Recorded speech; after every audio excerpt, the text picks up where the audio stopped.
국민의힘 윤리위원회가 열려 각종 발언으로 논란을 일으킨 김재원, 태영호 두 최고위원에 대한 징계 수위를 논의했습니다.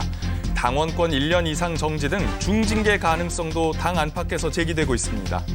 국민의힘이 거액의 가상화폐 보유 논란을 빚은 더불어민주당 김남국 의원을 국회 윤리특위에 제소했습니다. 김 의원은 가상화폐 거래 내역을 공개하며 투명한 거래였다고 주장했습니다. 기시다 일본 총리와 경제 6단체장이 만나 양국의 경제협력 활성화의 뜻을 같이 했습니다.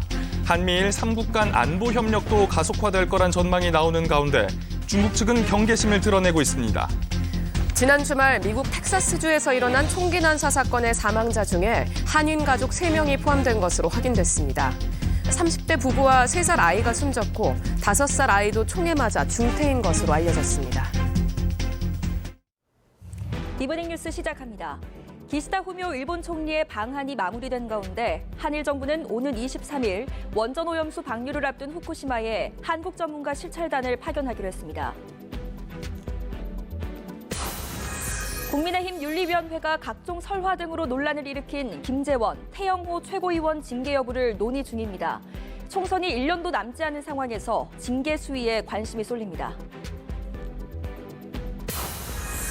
더불어민주당이 김남국 의원의 60억 가상화폐 논란에 대한 진상 파악에 나섰습니다. 국민의힘은 김 의원이 공직자 윤리 강령을 위반했다며 국회 윤리위원회에 징계안을 제출했습니다.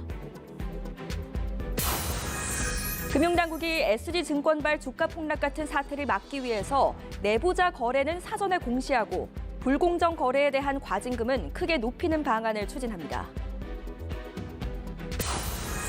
더불어민주당 전당대회 돈봉투 의혹의 핵심 피의자 강래구 한국감사협회장이 2번째 구속기로에 섰습니다.